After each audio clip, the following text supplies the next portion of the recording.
وصفتنا لليوم 3 معكرونات رح أعملكم نفس الفيديو. بتمنى عم يحضرني من أول مرة يشترك بالقناة ويفعل الجرس حتى يوصلكم كل شي جديد. وهلأ رح نبلش بالمقادير. هلأ بنزل لترين من المي، بحط معلقة كبيرة من الملح وبنتركهم ليغلوا. بعد ما غلوا بجيب 500 جرام من المعكرونة المجدلة وبنزلهم، بحركهم حركة وبتركهم من 7 دقايق ل8 دقايق على نار وسط. هلأ بعد ما تركتهم 8 دقايق صاروا عندي جاهزين، برفعهم على النار وبحط مصفيهم من المي. هلأ بعد ما صفيت من المي بنزلهم بجاط غميق، بجيب معلقتين زيت زيتون أو زيت نباتي وبنحركهم منيح، وصارت عندي المعكرونة جاهزة. هلأ بنزل بالسخانة معلقة كبيرة من الزبدة. هلأ بنترك الزبدة حتى تدوب شوي. وحضرت أني سفاين 500 جرام وقطعتهم بهالحجم. لازم يكون حجم القطعة لا كبيرة ولا صغيرة. هلأ بنقليهم بالزبدة وراح أعير البهارات بالمعلقة الوسط. معلقة وسط بهار دجاج، نصف معلقة بهار أسود، ربع معلقة 7 بهارات، معلقة فليفلة حلوة، معلقة ملح.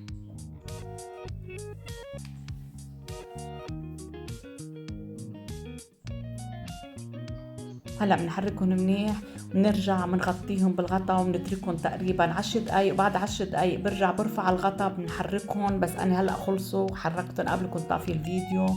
وبنجيب معلقة وبنشوفهم إذا استووا، يعني رح ياكلوا حتى ليستووا أكتر شي نصف ساعة أو 3 ساعة. هلأ بجيب الميزان وباخد تقريبا شي 350 جرام، لأن هالصينية اللي بدي أعملها هلأ أكبر صينية مع دجاج، والباقي بقسمهم بالنص. هلأ صارت المعكرونة عندي جاهزة. بنعمل الميزان وبنجيب الخضرة اللي قطعناها. حطيت صحن مشكل وراح لكم كيف مقطعتهم وقديش الوزنهم.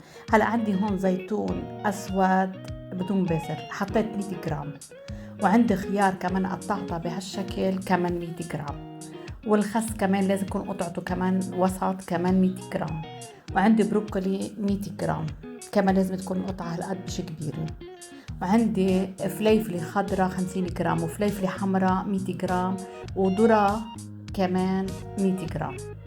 هلأ بننزل الخضار كلها.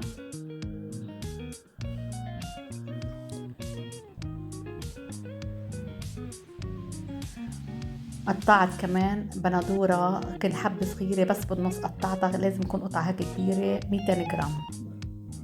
عندي خل هون 50 جرام،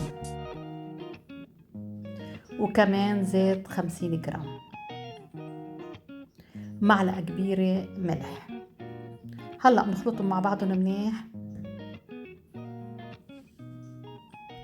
هلأ بنزل السفاين اللي قليناهم وبنخلطهم مع بعضهم.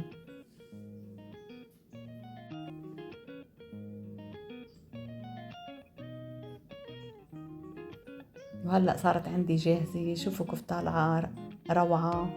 وهلأ بنسكبهم بصحن كبير يكون غامق شوي للتقديم.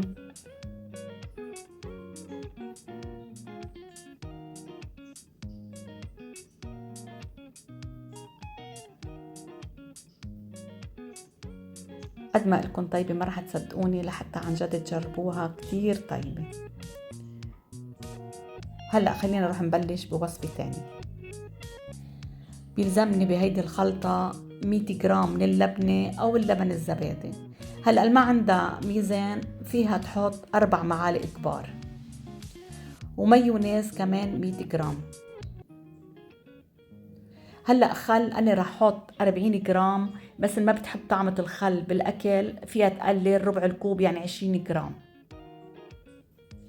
و50 جرام أو 40 جرام من الزيت الزيتون، ونصف معلقة أورجانو الكبيرة، وملح كمان نصف معلقة الكبير. نخلطهم مع بعضهم كتير منيح. هلأ صار عندي الصوص جاهز. هلأ بجيب الميزان وبقسم المعكرونة اللي بعدها الباقية ل2.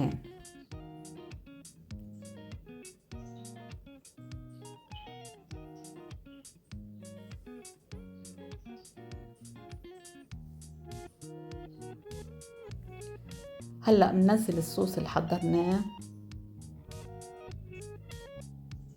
وبنخلطه بالمعكرونة. هلأ حضرت لهذا الطبق الخضار، حطيت ذرة 100 جرام، بروكلي 100 جرام، خس 100 جرام، خيار 100 جرام، زيتون 100 جرام، وفليفل حلوة 100 جرام. هلأ ما بينوا، بس أنا ذكرتهم، ما بين الصحن منيح. هلأ هيدي ما رح احطلها فليفلة خضراء ولا بندورة.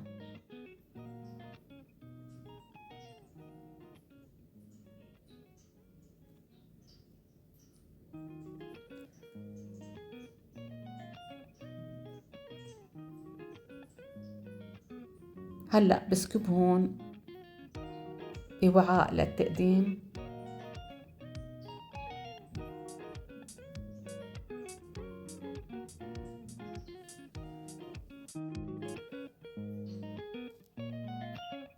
وهلأ تاني طبق صار عندي جاهز. شوفوا كيف طالعة روعة، ولا أطيب من هيك. بتمنى عن جد تجربوها لأن الطريقة كتير طيبة.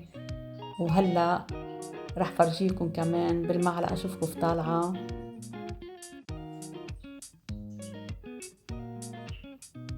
هلأ خلينا نروح نبدي بالطبق الثالث. هلأ بنزل بقية المعكرونة. وحضرت الخضار أنا 200 جرام بندورة، 100 جرام ذرة، 100 جرام زيتون، و100 جرام خيار، وخس 100 جرام، وفليفلة خضراء 100 جرام. هيدي الطبق ما حطت فيه لا بروكلي ولا فليفلة حمراء. رح رش رشة من الأوريجانو. ملح رح حط أنا أكتر من نصف المعلقة بشوي. أنا بحب الملح، فيكن تقللوا الملح حسب الرغبة. خل رح حط نصف الكوب 40 جرام، وزيت نصف الكوب كمان 40 جرام. رح نزل علبتين من الثوم الشقف،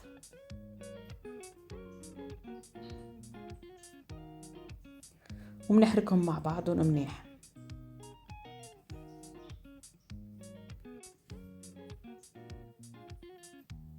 وهلأ بسكبها بوعاء للتقديم.